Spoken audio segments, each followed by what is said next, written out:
Hello everybody and welcome to a new video. Today's topic is gonna be ritual. I've noticed in the past that in the in-game general chat of Path of Exile, I have read a couple of questions such as, why are precursor tablets so rare? Or did they screw with the drop rate? How do I get more tribute? How do I skill the Atlas tree for the ritual? All that stuff. And I thought that's actually an interesting topic because there's a lot you can do wrong. And if you do, you regret it instantly, especially if you play SSF, as I do. Not getting the most value out of a ritual precursor can be really annoying because sometimes it takes forever for a new one to drop. With that said, before we start, I will leave the timestamps in the comment section below as I did last time. So if you're a new player and you need all the information, go through it. But if you're more experienced and you just want some optimization tips, I will leave those timestamps below. So let's start with the question, why do we want to farm ritual? For those that don't know or are new to the game, there are things called omens in the game, which for the most part are crafting tools that allow you to craft stuff more efficiently. To go into depth what omen does what is, I think, worth a separate video, so I'm gonna keep them short and just say you really want omens because they give you access to very powerful items. Now, the other reason why we want to farm ritual is because we gain access to petition splinters, which we need to challenge King of the Mist, one of the pinnacle bosses in Path of Exile 2. Now, besides dropping pretty omens as well, he can drop a few very good items too. Most notably, the two items that most people want are the Ingenuity Belt, which increases the bonuses from your left and right equipped ring. By the way, the best item for Ritualist. And From Nothing Diamonds. And now From Nothing Diamonds are really, really strong, but they are kind of RNG. Let me explain why From Nothing can be such a big deal. As you know, there are 4 kinds of nodes in the game. There are attribute nodes, small nodes, notable nodes, and key nodes. And as you probably know as well, you can only connect nodes together. You can only get to nodes that are connected to your tree, to the rest of your skills. However, From Nothing allows you to allocate nodes that are not connected to your tree to a certain degree. From Nothing states, passives in radius of a certain key node can be allocated without being connected to your tree. For example, if we take the Blood Magic one, I can allocate all these abilities without being connected to the tree at all. This allows us to get access to nodes that are so far away from the rest of our tree and give us a certain creative freedom to explore potential from other nodes that are usually outside our range. Not only that, it allows you to connect nodes without having to get the small nodes. Like a very good From Nothing I could get would be the around Chaos Inoculation, because I could save a lot of points and just get these big notable nodes without the small ones, because these are, most of the time we just want the notables, and getting to these without having to path allows us to save a lot of points, which then again allows us to path to other more important notable nodes. And this is why we really, really want From Nothing Diamonds and why they are so strong. Of course, there are From Nothing Diamonds that are better than others, but in general, like, having From Nothing Diamonds can open up a lot of possibilities. Regarding the Atlas skill tree, it's fairly straightforward. We want this because we want always 4 ritual in our maps. This is just more tribute, more of everything, right? This is very, very important. This is the one you always want to start with too. Rituals in ritual altars in your maps allow rerolling favors an additional time is also very, very important, because otherwise we cannot make use of all the tributes we get. Then skills from ritual altars deal 25% decreased damage, but favors defer that ritual reappear 50% sooner. And deferring favors costs less. This is also very, very important, so we take this. And then finally, what I like to take is this one, which just increases the chance of finding omens. You could alternatively also take this. This will grant you even more tribute, but you will have so much tribute, you won't know what to do with it. So I would recommend to go for the omens. This is the tree I've been using this season so far. I don't know if next season they will change this. If yes, I will take a look at it. But for now, this is the skill tree I would go with. Alright, so here we are in-game with a ritual. As you can see, there is a circle. Well, you can't see it very good here in this example, but there's a circle going around the area of the ritual. All mobs that spawned inside this are predetermined by the game to be part of the ritual itself. So the mobs that you kill will respawn once you activate the ritual, and killing them again will generate tribute, which then allows you to trade for items. On that though later. First, it's important to note that only mobs that are considered by the game as part of the ritual can actually drop Ritual Precursor Tablets, and that is why those tablets are very, very rare.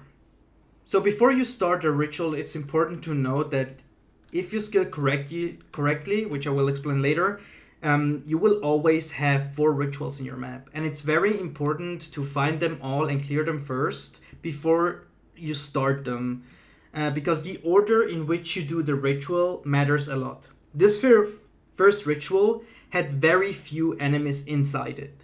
So if I start with this one first, it will respawn the few amount that it had, and it will be completed very quickly, and it will generate very little tribute. I will purposefully do something bad right now to showcase what I mean. So if I start it now, you will see this ritual will only generate a few hundred tribute. See, I got 286 tribute from this ritual, and this isn't a lot. It's next to nothing. Usually, I get around 600 to 900 tribute on the first ritual, and that matters a lot because it stacks up. So the reason why I say that the order matters is because if you have one ritual that has a lot of mobs and you clear that first and start with it, you have from the beginning much more tribute, and the other rituals, they accumulate the mobs that you killed from the other rituals and respawn those as well. So with every ritual you activate, it gets harder because more mob spawns and the ritual duration is longer. But you will get much, much, much more tribute out of it than if you would just do the first ritual you see every time. It's more time consuming, but it's worth the effort. Because you can also, if you skill correctly, reroll at least twice and get more stuff out of the ritual. But I will explain all this later on. The important thing to know right now is, first, discover all 4 rituals, clear the mobs inside the circles, but don't start them yet. And then decide where you want to start.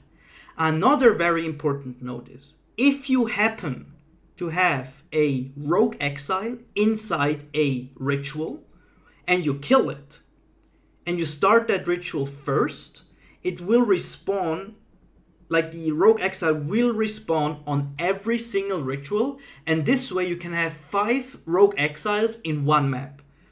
And I just want to note quickly that I have found headhunters from a rogue exile that respawned from a ritual. So it's kind of crazy. It's a very neat interaction, and you can actually kind of force it. Now we're gonna start this one as the next. I still haven't found all 4 rituals, but I'm purposefully doing this run wrong, just to showcase the difference as well later on.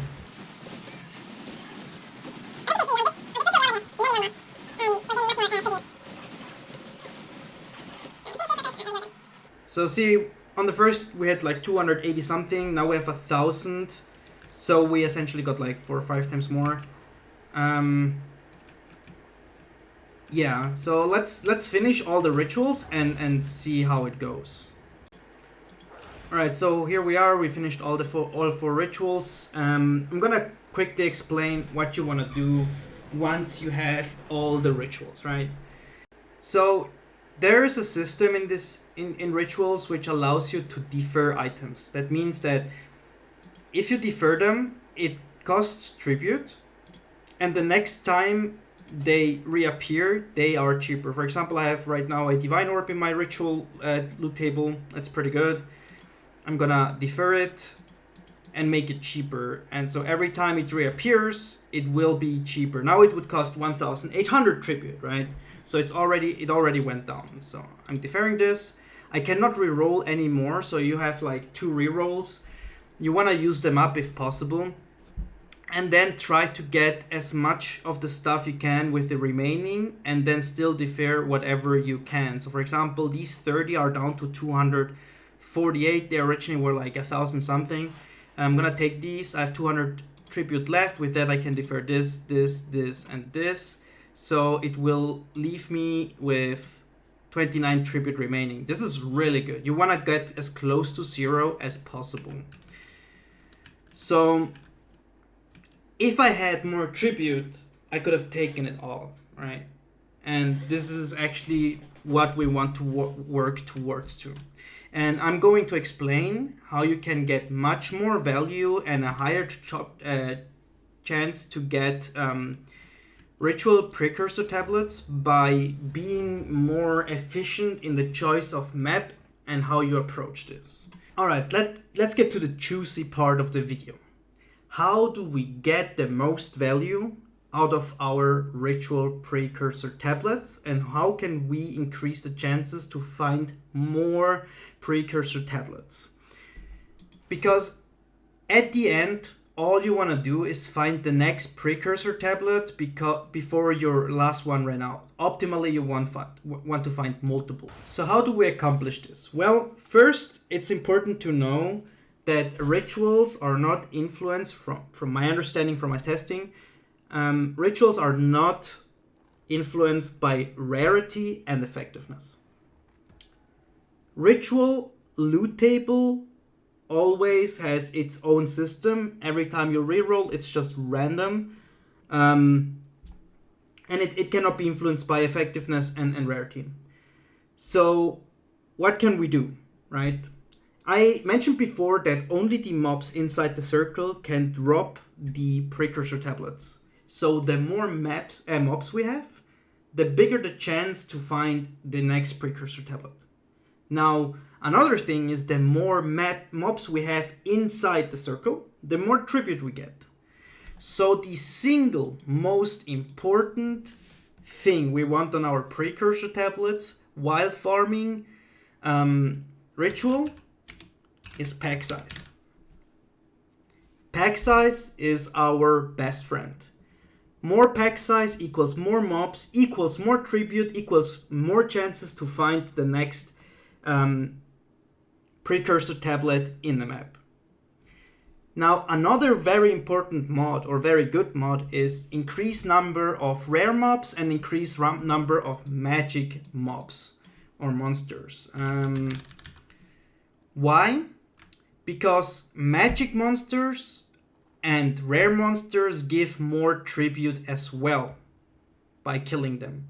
Pack size, however, will always be the best thing you can have.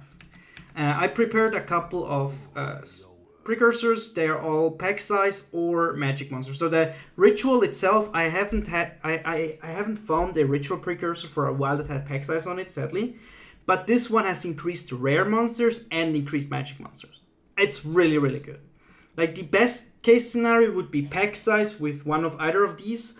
But just having like these two on one tablet is really good. Then here we have 8% pack size one and 10% pack size with effectiveness. But as mentioned before, the effectiveness doesn't do much here. I quickly want to add that Breach synergizes really well with pack size and effectiveness and rare monsters and magic monsters, because all those mobs contribute towards finding more bridge splinters. So it's a recommendation of mine to play Breach. If you have a Breach with pack size, this is a very good combination you can run with Ritual. I'm not doing this right now for this video, I'm just putting it out there. Another contributing factor to get the most value out of your precursor tablets is the choice of map.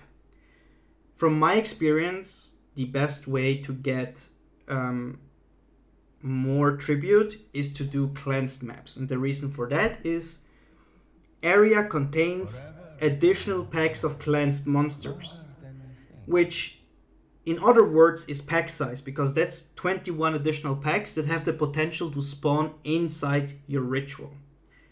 Also very important to note is that there are maps that are better and maps that are worse for ritual because of the room they have in which the mobs can spawn. For example, a map like Forge can spawn rituals in places like these. And as you can see, these were all the mobs that were inside the circle. So it's next to nothing.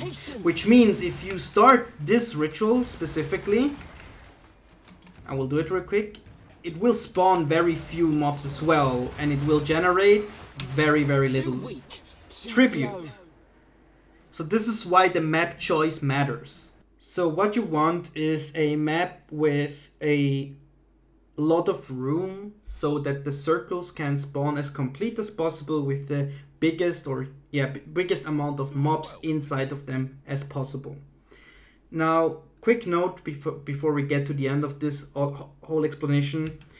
What really helps as well is quantity and rarity of monsters. As explained before, the more mobs the better, and the rarer the mobs the better. So these two omens can really help you, because this one will reroll all the mods to have more quantity of mobs, and this one, or pack size, and this one will reroll all the modifiers on the keystone to be more towards rare and magic monsters. Now, these can be found in rituals as well, and in this special map, and during the campaign too, in that one map in Interlude 1 in the Dark Forest. So you activate this, use a Chaos Orb, and reroll, and now you can see monster pack size 62%. Be careful though, these maps tend to roll very rippy, they can kill you quite quickly. Especially the modifier monsters fire 2 additional projectiles is one I'm particularly scared of. The safest maps you can play are actually chaotic monsters. Magic and rare monsters, 94, plus 94 and plus 75. And no real dangerous mods here, in my opinion. So yeah, these two keystones are now optimal for farming ritual. Now let's choose a good ritual map, and I will show you the difference, how much more tribute you can get if you do it in the right order, in the right map, with the right conditions.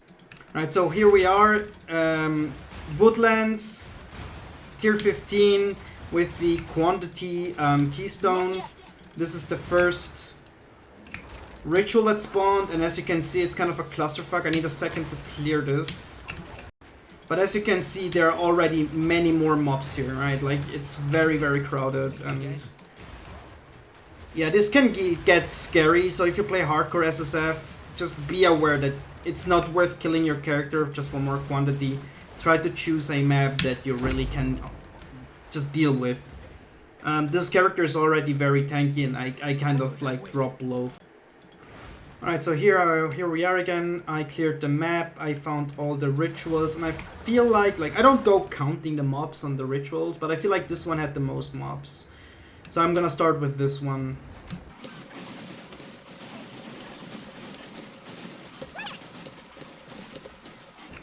And now, as you can see, after just the very first ritual, we already have 1,000 tribute. If we compare this to the other two examples I made, you can see where I'm going with this, right? Alright, so the second ritual.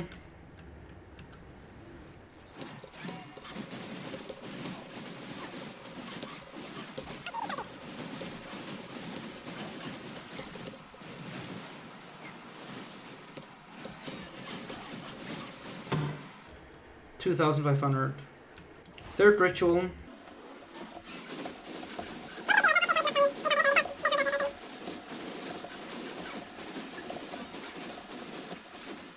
So yeah, 4,100, and we still have one to go, so let's go there.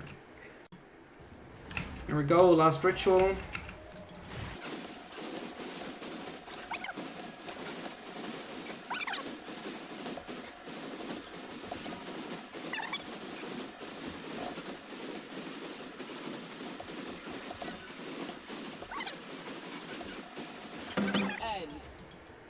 And yeah, there we go. Almost 6k tribute. Very decent, right? So now we do the usual. We defer. Reroll. Ooh, nice. Omen of Catalyzing Exaltation. This is what we want to see, right? I mean, there are better omens I can roll, such as Whiffling and Erasure and all that stuff. But it's good, you know, like you're...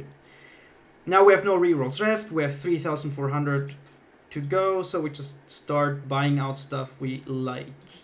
We like this, we like this, we like this, we like this, we like this, and then we have 44 tribute remaining. This is very close to zero. This is a very optimal run, and this is how I personally farm Ritual. One important thing that I forgot to mention is, while deferring, the things that I defer the most are petition splinters. You will always have small and big bundles of them. Defer as much of them as you can, because you need 150 for a tier 3 King of the Mist run. And the other stuff I defer are mostly omens and currency, such as divine orbs. Mostly only very rare currency, like annulment orbs, divine orbs, they can roll.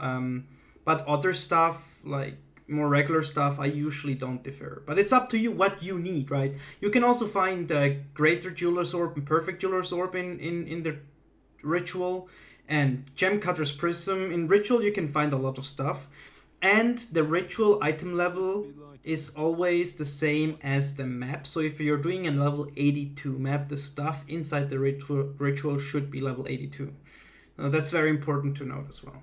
So yeah, I tried to keep this as short as possible. I know it's a lot of information. Thanks if you watched it to the end. Thanks if you watched it in general.